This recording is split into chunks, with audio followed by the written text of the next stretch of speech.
Things have been changing here too. Like we legalized weed since the last thing. Didn't we do that? It's legal now. And everyone's excited about it.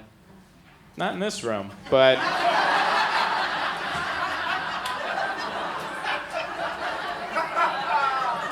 everyone outside of this room, pretty excited. Me, I promoted this show at every church in the area, so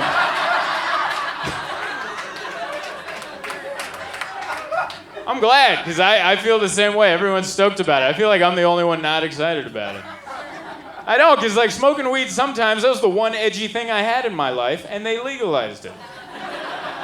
That was the one thing I had in my life where I could go,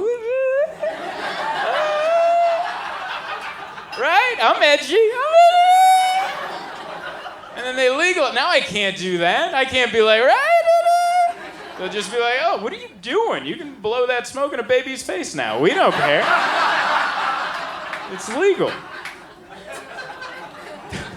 Just do that. So now I got to step my game up so I can keep my edge. Now I got to start snorting cocaine or something. I guess it was a gateway drug this whole time. They just had to wait to legalize it. Costs more. That happened. The prices went up when they legalized that. I didn't know that was going to happen. I had no idea that all these years drug dealers had been keeping the prices down by selling them out of their studio apartments. They're doing us a service. And we made them legalize it. Now it costs more. That's how that works. I kind of knew that was going to happen. I was in Colorado when they first legalized it, and I went into they have these stores. I went into I'm going to call it a drugstore because that's what it was. I went into this place. It used to be a jewelry store, but they repurposed it to sell weed. And you don't just walk in. You walk into a lobby, and then it's all just, you're in this lobby. It's all shut off, and then a little window out of a wall opens, and a shady fella pops out. And he goes, what do you want? And you're like, weed. Like, I thought that's what it said out front. And then you don't just walk in. They assign you a liaison. You're assigned this guy his job is to walk around with you and point at the drugs. That's his whole job. He just walks around and goes, there's some drugs right there. And I'm like, all right, thank you. And then you walk a little further and like, we got some more right there. I'm like, you don't say. I ended up getting a chocolate bar. I'm like, hey, how much for that chocolate bar? And they're like, it's going to be $32. I'm like, I think you misheard me. I'm just trying to get a chocolate bar. I'm not trying to get a chocolate bar and hat t-shirt combo. How much just for the chocolate bar? Like, it's $32. I thought I was getting ripped off until I went back to the hotel and I ate 2 squares. And 45 minutes later, I became a couch. Has that ever happened to anybody? Like, I sat down, I felt my skin fuse to the fabric, and I'm like, I am the couch. I am the couch.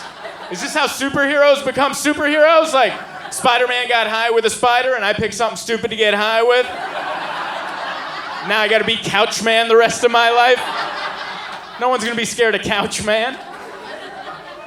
No one's gonna be like, watch out, you evildoers, it's Couch Man. He can pull out, I guess. I don't know what he's capable of.